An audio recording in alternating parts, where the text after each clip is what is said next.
Hello दोस्तों, स्वागत है आपका अपने YouTube चैनल गायत्री मेडिकल में, जहां आप पाते हैं दवाइयों की संपूर्ण जानकारी। आज के इस वीडियो में हम बात करेंगे प्रोजेस्टेरोन कैप्सूल के बारे में।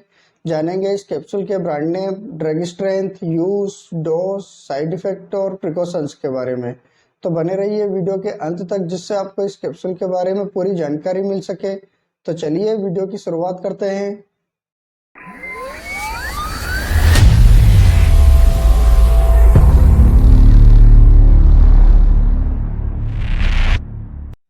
प्रोजेस्टेरोन कैप्सूल की बात करते हैं तो यह लेडीज में नेचुरली पाया जाने वाला हार्मोन्स है, जो कि ओवुलेशन तथा मंथली पीरियड्स को कंट्रोल करने का काम करता है। इस कैप्सूल को लेडीज में प्रेगनेंसी तथा मासिक धर्म से संबंधित समस्याओं को ठीक करने के लिए यूज किया जाता है। यह आपको tablet, capsule, injection, cream form में मार्केट में आसानी से मिल जाता है, लेकिन इस वीडियो में हम सिर्फ टेबलेट और कैप्सूल के बारे में बात करेंगे। अब बात कर लेते हैं ब्रांड नेम की। इस टेबलेट और कैप्सूल के ब्रांड नेम की बात करते हैं तो यह आपको मार्केट में बहुत सारे ब्रांड नेम से मिल जाती है, जैसे सस्टेन, लुपीजेस्ट, इंडोजेस्ट, मैगजेस्ट। ये कुछ पॉपुलर ब्रांड नेम है। हो सकता है आपके एरिया में किसी और ब्रांड नेम से मिले तो आप उसे भी यूज कर सकते हैं। अब बात कर लेते हैं ड्रग स्ट्रेंथ की। इस टेबलेट और कैप्सूल के ड्रग स्ट्रेंथ की बात करते हैं तो यह आपको 100 mg, 200 mg, 300 mg और 400 mg के अलग अलग स्ट्रेंथ में मार्केट में आसानी से मिल जाती है। अब बात कर लेते हैं यूज की। इस टेबलेट और कैप्सूल के यूज की बात करते हैं तो जैसा कि हम जानते हैं कि यह प्रेगनेंसी तथा मासिक धर्म से संबंधित समस्याओं को ठीक करने के लिए यूज किया जाता है। अगर किसी लेडीज को एमेनोरिया की समस्या हो जाती है तो उसको ठीक करने के लिए इस टेबलेट और कैप्सूल का यूज किया जाता है। यह एक ऐसी कंडीशन होती है जिसमें लेडीज का मंथली पीरियड्स आना बंद हो जाता है, यानी जिन लेडीज की एज मीनोपॉज तक नहीं पहुंच पाती है।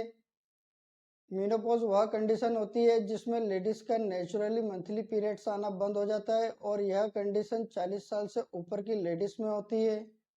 लेकिन जो लेडीज मेनोपॉज तक नहीं पहुंचती है और प्रोजेस्टेरोन हार्मोन्स की कमी के कारण पीरियड्स आना बंद हो जाते हैं, तो उनके पीरियड्स को रीस्टार्ट करने के लिए इस टेबलेट और कैप्सूल का यूज किया जाता है। इस टेबलेट का यूज इनफर्टिलिटी यानी बांझपन की समस्या को ठीक करने के लिए सपोर्टिव मेडिसिन के रूप में यूज किया जाता है।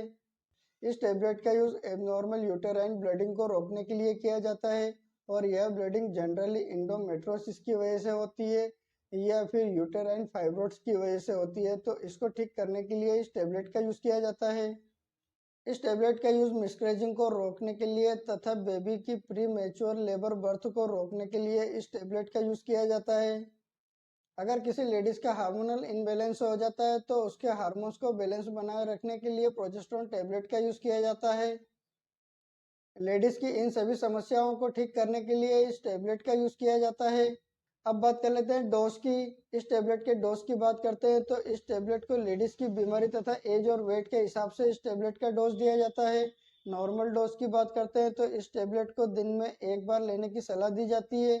अगर किसी लेडीज को ज़्यादा प्रॉब्लम होती है तो उसे दिन में 2 बार भी दिया जा सकता है। अगर किसी लेडीज को मिसकैरेजिंग या बेबी की प्री मैच्योर लेबर बर्थ की प्रॉब्लम होती है तो उस समय इस टेबलेट को लंबे समय तक यूज किया जाता है, लेकिन आप अपनी मर्जी से इस टेबलेट का यूज बिल्कुल ना करें। अब बात कर लेते हैं साइड इफेक्ट की। इस टेबलेट और कैप्सूल के साइड इफेक्ट की बात करते हैं तो इस टेबलेट और कैप्सूल के कुछ कॉमन साइड इफेक्ट हो सकते हैं, जैसे nausea, vomiting, abdominal pain, headache, diarrhoea, gastric irritations, skin irritations. इस प्रकार के कुछ कॉमन साइड इफेक्ट हो सकते हैं। इसके अलावा अगर और कोई साइड इफेक्ट होते हैं तो इस टेबलेट को लेना बंद करें और अपने डॉक्टर से कंसल्ट करें। अब बात कर लेते हैं प्रिकॉशंस की। इस टेबलेट और कैप्सूल के प्रिकॉशंस की बात करते हैं तो अगर किसी लेडीज को इस टेबलेट और कैप्सूल से किसी भी प्रकार की कोई प्रॉब्लम होती है तो आप इस टेबलेट का यूज बिल्कुल ना करें। अगर किसी लेडीज को heart, liver, kidney, asthma, epilepsy, depression जैसी अगर कोई समस्या होती है तो आप अपने डॉक्टर को जरूर बताएं। अगर किसी लेडीज को ब्रेस्ट कैंसर या यूटेराइन कैंसर की समस्या होती है तो आप उस समय इस टेबलेट का यूज बिल्कुल ना करें।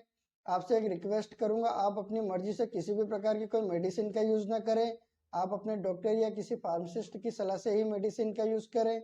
उम्मीद करता हूं कि आपको प्रोजेस्टेरोन कैप्सूल के बारे में पूरी जानकारी मिली होगी। अगर वीडियो अच्छा लगे तो लाइक करें, शेयर करें, सब्सक्राइब करें, जिससे और भी लोगों को जानकारी मिल सके। जय हिंद, जय भारत।